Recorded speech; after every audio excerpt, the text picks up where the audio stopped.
வணக்கம். நான் தான் உங்கள் அக்கறையாரம் பேசுகிறேன். இன்றைக்கி ஒரு குட்டி கதை சொல்ல போகிறேன். ஒரு ஊரில் ஒரு கணவன் மனைவி வயதானவர்கள். கணவர் வந்து வேலை செஞ்சு வந்து ரிட்டையர் ஆகிட்டார். ரிட்டையர் ஆகிட்டு வீட்டில் இருக்கார். மனைவி வந்து வெளியில் போகிறாங்க, ஒரு வேலையாக வெளியில் போகிறாங்க. அவங்களுக்கு வெளியில் போனவங்களுக்கு கணவருக்கு ஒரு ஃபோன் பண்ணுறாங்க. என்ன பண்ணுறீங்கன்னு.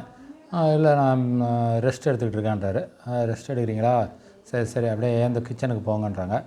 கிச்சனுக்கு போக சொன்னோம். சரி, கிச்சனுக்கு போயிட்டார். கிச்சனுக்கு போயிட்டான்னு சொல்கிறாரு.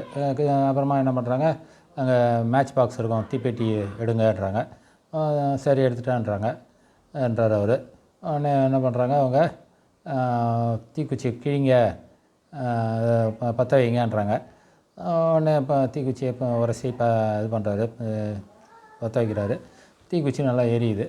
எரிஞ்சதும் உடனே அந்த அம்மா, என்ன ஒன்றும் ஆகலையா, எதுவும் ரூம் தீயெல்லாம் பிடிக்கல அப்படின்னு கேட்குறாங்க. இல்லையே, என்னன்னு கேட்குறாங்க. இல்லை, நான் வரும்போது அவசரத்தில் கேஸ் சிலிண்டரை மூடாமல் வந்துட்டணும், கேஸ் அடுப்பை அணைக்கலையோன்னு சந்தேகப்பட்டேன், அணைச்சிட்டேன் நான்.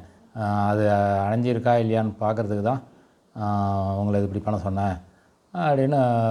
அவர் உடனே ஷாக்காடு. சப்போஸ் அது அவங்க அணைக்காமல் இருந்திருந்தால் அவர் கொளுத்தின தீக்குச்சிக்கு அந்த வீடே பற்றி எரிஞ்சிருக்கும், அவரும் வருஷமாக இருப்பார். அதுக்கு அந்த அம்மா நேரடியாக அவர்கிட்ட, எனக்கு கொஞ்சம் சந்தேகமாக இருக்குது, கேஸை மூடணும்னா இல்லையான்னு தெரில, அதை போய் செக் பண்ணுங்கள் அப்படின்னு சொல்லியிருக்கலாம். அவரும் அதை பார்த்துட்டு மனநிறைவோடு செஞ்சுருப்பார். இது மாதிரி ஒரு அவங்க விஷப்பரீட்சை மாதிரி சொல்லி புரிய வைக்கிறாங்க. இருந்தாலும் அவர் ஒரு நிமிஷம் நினச்சி பார்க்கணும். அவர் வந்து உண்மையிலே கேஸ் திறந்துருந்ததுன்னா அவருடைய நிலைமை என்ன? அப்போ அதை பற்றி அவங்க சிந்திக்கலை. அதாவது ஒரு பெண்மணி, கணவருக்கு தானே ஆபத்து, நமக்கு தானே ஆபத்து, நம்ம வீடெல்லாம் இதாகிடுமேன்ற ஒரு அவங்களுக்கு அந்த சிந்தனை கிடையாது. இருந்தாலும் அவங்க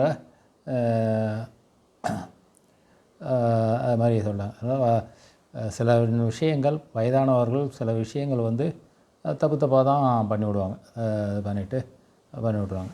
அதனால் நம்ம எப்பயுமே சரியாக இருக்கணும். இவ்வளோ தான் அந்த கதையோட சுருக்கம். நன்றி, வணக்கம்.